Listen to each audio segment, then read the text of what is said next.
Hello and welcome to Through the CSI Lens Behind the Yellow Tape. I'm Christina Brakeman and I will be your host. I know that's no surprise to you. So we are in season 2, officially episode 7. How cool is that? I am very excited that we are continuing this journey together, and I hope that you're enjoying what you're hearing. Definitely, as I mentioned previously, this is part memoir, part, hey, do you want to do this for a living? Let me tell you what I know as far as getting into the field, your education, your training, and then what you may experience as a CSI. And then, of course, just share some of the scenes that I worked that I can still remember, and then, all the other things. So hopefully you're enjoying it. Make sure you stay connected with us. You can follow us on Facebook, Instagram.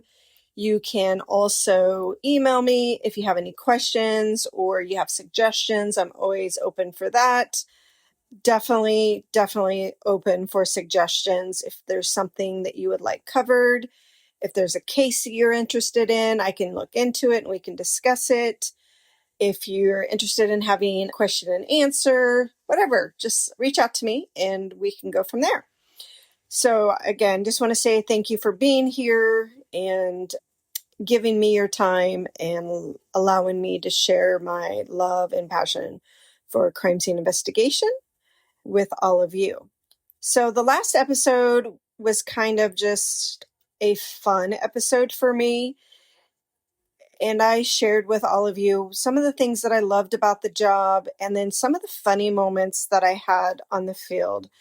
I can't remember if I shared with you in the last episode. I think I did, when we had a search warrant on a drug house and somebody was, it was a homicide.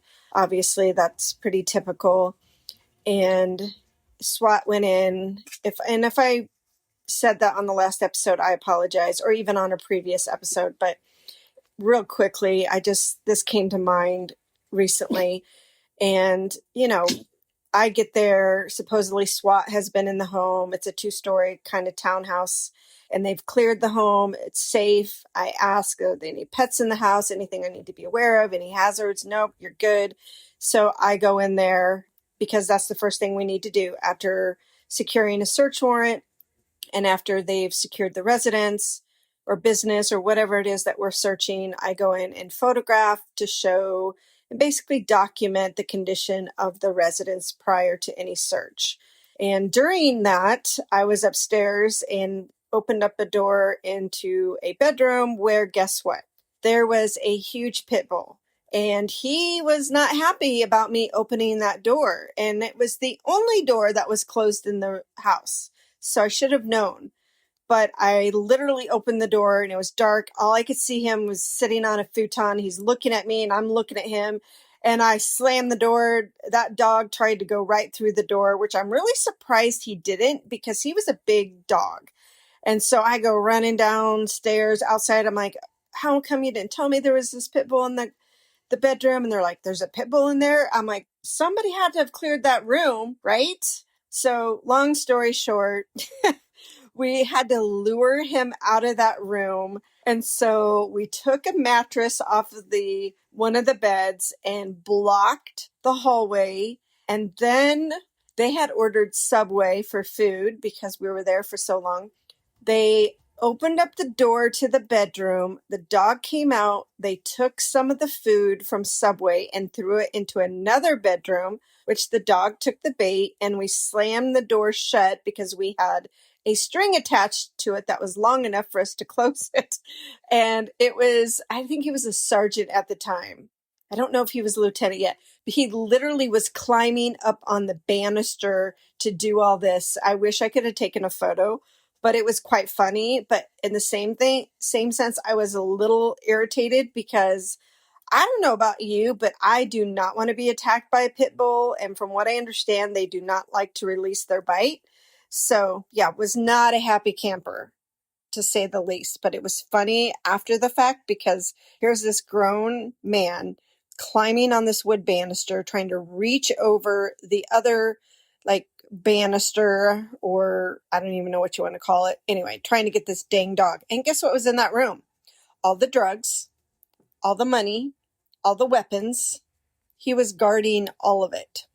So yeah, all it took was a Subway sandwich to get that dog to go into the other room so that we could go into the room that was being, guarded and photograph it and document and collect and so forth. So anyway, that was a funny story. And so I know if you're listening to the podcast, your episode, you're probably thinking this was all stupid. Like, why does she find any of this amusing? And I have to say, it's really just the simple things. Sometimes the inside jokes, the, face plants in somebody's yard because tripped over your own shoes, or just a conversation you had. I don't know. You have to remember that we're dealing with stressful situations. We're dealing with people at their worst moments. We're seeing the worst of society. And so sometimes it just is those little things that just help you get through the day. And so those are still the things that I remember and I choose to remember about working with some of my colleagues and just some of the experiences I had that weren't all, horror, I guess, or tragedy. So anyway, I hope you enjoyed that episode. I thought it was kind of fun. So today I thought I would talk about another case that I went to. And this is a prime example of don't ever assume you know what happened and how it happened. So in this case, this was a case of a missing person. The call came in from the husband, and they were both elderly. So when I say elderly, I want to say late 60s into mid 70s. I can't recall the exact age, but they were retired and, in their golden years, as we like to call. But they were married, and from what I recall, they lived an alternative lifestyle. And is that significant? Not necessarily, but it can be relevant depending on the circumstances of the case, right? So the husband calls in and says, my wife is missing. We had an argument. I don't know what they argued about, but I just know that they had an argument. And it sounds like from his standpoint, it was a verbal argument. And they had quite a few of them on a regular basis. But apparently she was missing. He hadn't heard from her and he hadn't seen her. Her phone was at home. Her keys were at home for the vehicle in the home. And her wallet was there, her purse. So he just didn't know where she was. She didn't work, so she wasn't at work. He contacted family. He contacted friends. Nobody had really heard from her. It was unlike her to be missing or gone for any length of time. So officers went out to the residence, they talked to him, they took the information, they generated a missing persons report, they searched the home, they didn't find anything suspicious at the time. After the officer left the scene, he or she wrote the report, it was generated, it was assigned to the missing persons unit. And so that gets turned over to a detective and an investigator, and then they take over the case from there. So they worked that case probably for a good week, following up on any leads, trying to determine, where she's at. They reestablish contact with the husband, talk with family, friends, do all the things. And literally there's no leads. Nobody knows, other than the fact that we know they had a fight and that they lived an alternative lifestyle. So of course they are speaking with any connections that they have through that as well. And again, nobody's giving them any information, nothing suspicious, other than the fact that nobody's heard from her in a week. So missing persons decides to go out to the home again, reestablish contact with the husband. They request officers meet them out there. So officers go out there and, they do their investigation again, get more data from the scene, get more information from the husband. Officers again check this area, check the home. And during this review, with the husband and also searching the home again, there is kind of a carport, and then next to the carport, there's a partially enclosed area. And when I say partially enclosed, it's a stucco wall. So if you're in Arizona, most of the homes out here are secured as far as the backyard with a stucco wall. And it's usually about 6 feet tall. So at some point they had built on this extra area for basically storage of trash cans and just miscellaneous items alongside their carport. So officers again are searching that area, and there's a trash can in this area, and it's that standard trash can that you could get probably at Home Depot or Lowe's, and it's green and it has a lid. It's kind of the old school type trash cans, not the kind that you get from, Waste Management or whomever you pay for your trash pickup. Not the big trash cans that we would typically see out at the side of the curb, during designated days out here in Arizona. One for recycle, one for regular trash, and then also they have one, I believe, for like landscaping clippings type thing. So here there is this green trash can, and the lid is on top of it, and then there's like a 2x4 that's kind of resting on it along with some other items. I don't know, or at least I can't recall whether or not it was like that prior when the officers went out initially. So I can't answer that. And from what I recall, it was a different patrol officer that went out to the scene at the second time. So I don't know if that was like that previously or this happened afterwards, but officers decided to check that trash can, and guess what's inside that trash can? It is a deceased woman. So yes, it was the husband's wife. So what are you thinking instantly, what are you thinking when you hear that? Probably the same thing I was thinking. She was murdered. This is a homicide for sure. There is no way that it could be anything other than that, and he has hidden her. And at some point, maybe, I'm even going as far as thinking maybe originally officers did check the trash can and she wasn't in there, but now she's in there. After the case, he moved her possibly. Like, this is the kind of stuff that's going through my mind at the scene, because I don't know. I'm just trying to look at the scene, make my own observations, and trying to determine, what's the probability of her getting or climbing inside that trash can, putting the lid on top of the trash can along with the 2x4 on top of the trash can, and then she kills herself inside the trash can, and nobody hears it, and nobody used that trash can in the meantime. So those are the kind of things that I'm thinking of. But I get out there, obviously she's discovered, and I'm thinking, okay, this is a homicide. I know everybody else was kind of leaning towards that initially. And so they again began asking more questions of the husband and kind of going more in depth and questioning why or how she got in there. When was the last time somebody used that trash can, and how was that 2x4 placed on top of the trash can? So they're asking those relevant, pertinent information, trying to gather that. And so I immediately start taking photographs of the area. I'm documenting the address, the front of the house, and then I'm obviously documenting that in partially enclosed area. And I want to capture the entire area in there. So I am photographing from all 4 angles, all 4 sides. I'm photographing the trash can the way it is, the 2x4, the surrounding areas. I'm taking overall to show the scene as it is, how we found it. I'm taking mid-range photos to show where that trash can and 2x4 are in relation to my scene, to a fixed object. And then obviously I'm going to do a close-up of that trash can, 2x4, and anything else in close proximity that would give brand, color, size, condition, so that that's all documented. And then we take the 2x4 off and then photograph that, and making sure there's nothing, incriminating or anything of forensic value that's notable, like maybe there's DNA on there, possibly blood, or what appears to be blood damage that may have happened maybe during an altercation. So all things like that. I'm going to photograph that.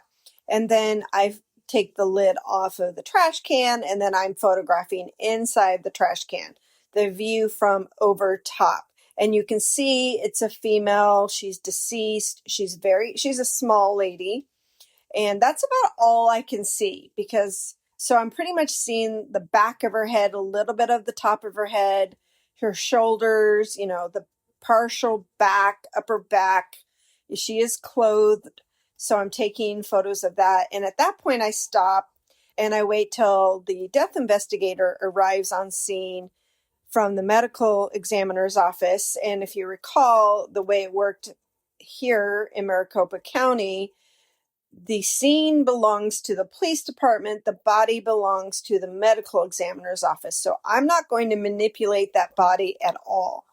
I'm going to wait until the medical examiner, death investigator arrives on scene. So I'm trying to determine, how did she die? Did she suffocate? Did she take pills? Did she drink herself to death? Was she assaulted to the point where she sustained serious injuries that could have caused death if they weren't treated? Or, was it serious blunt force trauma where she died instantaneously? Or is this maybe a suicide? It could be a suicide. I can't tell at this point, but it could be a suicide. I can't totally rule that out. But again, I'm still kind of thinking, even though I probably shouldn't have been, that this is a homicide. This is suspicious. I mean, who crawls into a trash can outside your house in a carport and kills yourself? I don't know. I've never had that before. I have had people commit suicide on the back patio and so forth, inside the garage, but never in a trash can. So this is a first for me. So, I'm just documenting with photographs. So OME gets there, the death investigator gets there, there's conversation being had. He's talking to the missing persons investigator. He's talking to the patrol officer. He's talking to the husband, getting his information that he needs. We have a conversation. I tell him what I know about the case. I tell him what I observed. Then he proceeds to, make his own observations, writing, taking field notes, taking his own photographs. They do their own photographs, a little bit different than us, but that's okay. We each have our own protocols. And then we're trying to determine, are we going to remove her from this trash can, or are we going to transport her in the trash can? And that's not a decision I make. That's a decision that the death investigator is going to make with the assistance of a medical examiner that's on duty. So he calls and has a conversation with the doctor on duty, and they determine that they are going to transport her in the trash can. So this is another first for me. Never seen this happen. During the course of this investigation and through conversation, it was determined that a pistol was missing from the home. So we were trying to determine and see if maybe there was a gun inside the trash can. Do we want to remove her if her hand is on the trigger somehow? No. Probably not the safest way to make that gun safe is by removing her, because it could accidentally discharge and somebody could become injured.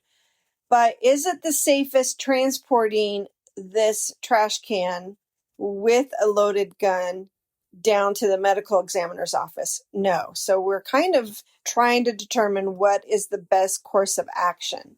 But at the end of the day, it was determined that we are just going to collect her in the trash can, and that's what they did. So they transported her down to the medical examiner's office, and they did an x-ray, some sort of x-ray that would allow a gun be x-rayed. And what they were able to determine is, yes, she did have a gun with her inside the trash can.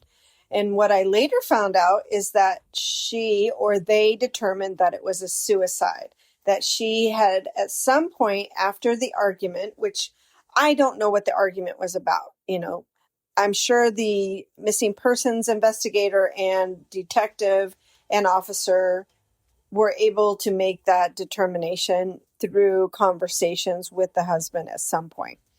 But they were able to determine when they did the autopsy that she actually committed suicide and that she shot herself. So this case was a prime example of not assuming ahead of time based off what you're seeing on a preliminary basis that, yeah, this is a homicide or this is suspicious. Is it suspicious? Yes, it is. Like, who does that? Who commits suicide in a trash can outside in your yard or side yard? Obviously somebody who was under emotional distress, who at some point was feeling very desperate and very hopeless at some point, which is very sad, right? Because now the family has had to suffer a very tragic loss of, their mother, a grandmother, a sister, a daughter, a wife, a friend, coworker at some point. So it was very sad, tragic ending to this. I still never learned who put that 2x4 on there because I could see where she could kind of close the lid partially. It was closed enough. So I could see where, you climb in there and you could probably put the lid on top of you. Though 2x4, definitely not. Like, I don't know how she would have done that. So my guess is that her husband was probably out there at some point doing some work or maybe just putting, supplies or items in that, partially secured area. And he just laid that 2x4 on there, knowing that he wasn't going to use the trash can, or maybe he just put the 2x4 in an area that it could be accessible so that when he needed it, it would be there. Or I don't even know, maybe there was a storm or something, it was windy and he just put it on there to kind of secure the lid or prevent the trash can from knocking over, blowing over. I mean, it could be anything. I don't have information on that part. So thought it was interesting. And that really did change how I approached my death scenes, whether it was they're telling me it's a homicide, they're telling me it's suspicious, they're telling me it's natural causes. Because again, I have had other cases where, somebody has died and there weren't any necessarily obvious signs of trauma. But what was determined later in the autopsy is that there was blunt force trauma to the head. We just weren't able to see it, or maybe the death investigator wasn't able to feel it during their physical examination of the body. So it's just, again, was another reminder that I need to go in with open eyes and an open mind, that anything is possible. Like, anything is humanly possible. And some things are going to be a shock, and you're going to be surprised that that was the result or the conclusion at the end of the investigation. I mean, if you would have been on that scene with me, I guarantee you probably would have felt the same way. Like, there's no way that she climbed in that trash can and shot herself. Like, that just doesn't happen. Like, I would have bet my salary that that was not the case, that it was a homicide, that they got into a fight, there was an altercation between the two, maybe it became physical as well, and she was injured and succumbed to her injuries.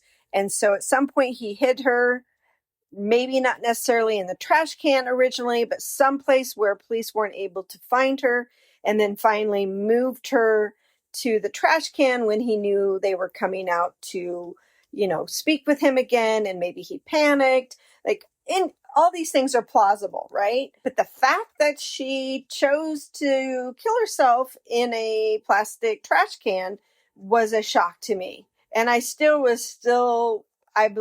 recall was just in disbelief. Like, I don't really know if I believe that, but the doctor said that that's what happened. It was a self-inflicted gunshot wound. I can't remember if it was to the side of her temple. I think it was, but don't quote me on that. But yeah, that was a shocker. So that really, for me, just changed or just reminded me and reiterated, what I've learned through training is an experience that just when you think you know what happened or you think the evidence is telling you one thing, it's plausible that something else could have contributed to that. And the outcome may not be what you think it is. So that was just a good learning experience for me personally. And again, just really kind of changed how I approach scenes in general, but really how I approach death scenes. So yeah, we were all very shocked about that. And again, I don't know how officers missed that when they were searching the property. I don't know. And I'm not here to quarterback anybody because, that wasn't my job. I also had another case that was similar, but wasn't a suicide. So again, this was like in a 55 and older community. And for those of you who know, at least out here in Arizona, a lot of these mobile home parks are rampant with alternative lifestyles. It's not uncommon. So I guess what happened in this incident, which isn't funny, but I guess it was normal for partners to kind of like swap. And then they would do this like hide and seek type game where they would hide from, whoever was trying to, hook up with them or, it was some kind of conquest where they were trying to make it a game. And so they would hide from each other in each other's homes in random areas. So again, this lady ends up missing. Nobody knows where she is. She doesn't work. No family's heard from her. Spouse, I don't know. She didn't have a spouse. So she was single. So nobody heard from her. No friends, no neighbors. And trust me, those neighbors know everything about you out in those 55 and older communities. Not too much gets past them because they are so interconnected. Most of them are snowbirds. And they just know each other really well. They, participate in all the fun activities, I guess, apparently, and partner swapping. But, those places also have a lot of recreational activities that they engage in and parties and so forth. I mean, they know how to party at those places. They party like rock stars. So anyway, this woman ends up missing. Officers go out to her mobile home. They search the mobile home. Everything looks like it's in proper order. There's nothing suspicious, nothing broken, nothing appears to be missing. They talk about, well, does she have health conditions, that may have caused her to wander off? They check the surrounding areas and the canals. They check hospitals. They check jails. They do all the things trying to figure out where she is. So she goes in as a missing person. They again do an investigation on her, do follow up with friends and family, neighbors, everything. Nobody can give them any insight as to where she disappeared to, but it's uncommon that she turns up missing. She's pretty social and again, engaging in her community. So she goes missing. They can't find her. Several days pass. Officers go back out to the home and search the interior of the home again. But what they didn't know previously is that the bed actually lifts up and you can store items underneath the bed. So it literally will lift up. And it's the size of that space where they typically store stuff is the size of the bed. So you're talking about a full size bed, at least maybe it was a queen, I don't remember, that you could put stuff under. Well, when they lifted up this bed, guess who they found up underneath there? She was in there. She was not clothed. And she was deceased. So what we thought is maybe she got stuck underneath there. She couldn't lift it up to get out. And she died of like hypothermia because it was in the wintertime and it gets pretty cold. And if you don't have your heat running, I mean, it could be very cold. So again, totally strange. Like, why would you hide underneath your bed like that? I mean, I could see maybe if you thought somebody was breaking into your home and you wanted to hide from the person, but why wouldn't you take your phone in with you so you could call 911? So those are the kind of things that are going through my mind at the time. But, she didn't have any clothes on, and based off the information they had gathered that they were doing some kind of fun, like partner swapping game where you played like this hide and seek from each other. And yeah, she crawled in there and she died. So I don't know for sure if it was hypothermia, but that was kind of the guess when the medical death investigator came out and did his examination, is that she, probably, died of hypothermia or some other medical condition, because she wouldn't have been able to get any medication when she's underneath that bed and stuck. So yeah, so she died. So that was another situation that if you would have told me that she climbed up underneath there and died from hypothermia or, a medical condition, I wouldn't have believed that either. And it wasn't even like she was lifting it up because she was getting items out from underneath the bed, because there was nothing else up underneath that bed but her. So it wasn't like it fell down on her and she had sustained trauma that knocked her out and then it closed all the way. There was nothing present that indicated that either.